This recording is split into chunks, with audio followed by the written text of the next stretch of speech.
Rừng mông đã mục. Rồi đầu và xa bàn trên mọc đỏ.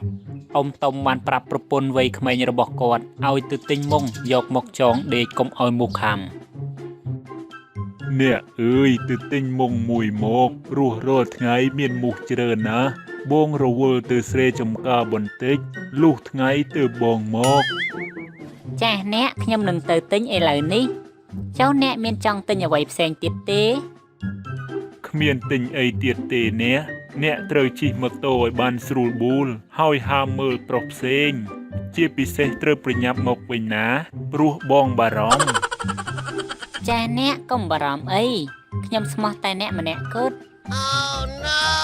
ក្រោយពីនិយាយរួចប្រពន្ធក្មេងរបស់អ៊ំតុំក៏ជិះម៉ូតូទៅផ្សារតែម្ដងទៅ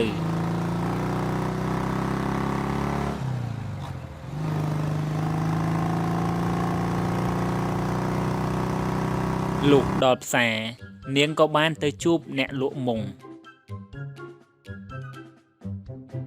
ចាមានមុងណាដែលមានគុណភាពល្អបំផុតអត់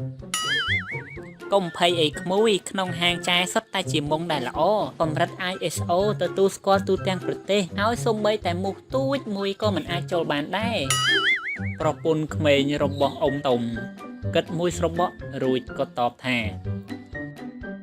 ខ្ញុំមិនយកទេ ទិញទៅក្មួយគ្មានហាងណាដែលល្អដូចហាងមីងទេមួយដើរទៅរកមើលចុះហាងមីងលក់ដាច់ខ្លាំងណាស់ម្យ៉ាងទៀតមុងទាំងនេះសុទ្ធតែជាផលិតផលក្នុងស្រុកតើ ខ្ញុំថាមិនយកគឺមិនយកហើយ ហេតុអីទៅក្មួយ ប្រសិនបើសូម្បីតែមូសមួយក្បាលតូចក៏មិនអាចចូលបានចុះខ្ញុំចូលដេកយ៉ាងម៉េចទៅ និយាយហើយក៏ដើរចេញវឹងទៅរកម៉ូតូចំណែកម្ចាស់ហាងនឹកក្នុងចិត្តថា យីមានមនុស្សចឹងដែរណោះ ប្រពន្ធអ៊ំតុំជិះម៉ូតូមកផ្ទះវិញដោយគ្មានបានមុងនោះឡើយ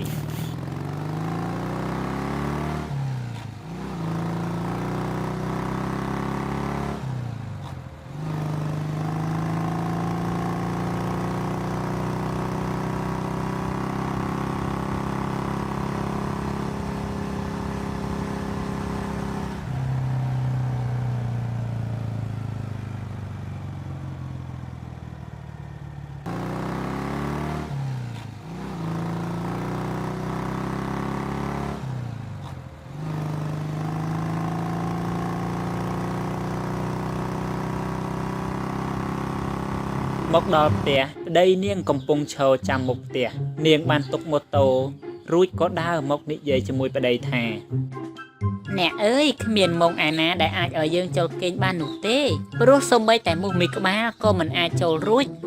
ចុះមនុស្សធំដូចយើងអញ្ចឹងចូលដេកយ៉ាងម៉េចទៅ ប្តីឮហើយក៏មិននិយាយអ្វីដែរគាត់គ្រាន់តែញញឹមតែក្នុងចិត្តរបស់គាត់វិញចង់តែសោចឲ្យផ្អើលភូមិតែម្ដងតែខ្លាចប្រពន្ធក្មេងរបស់គាត់អន់ចិត្ត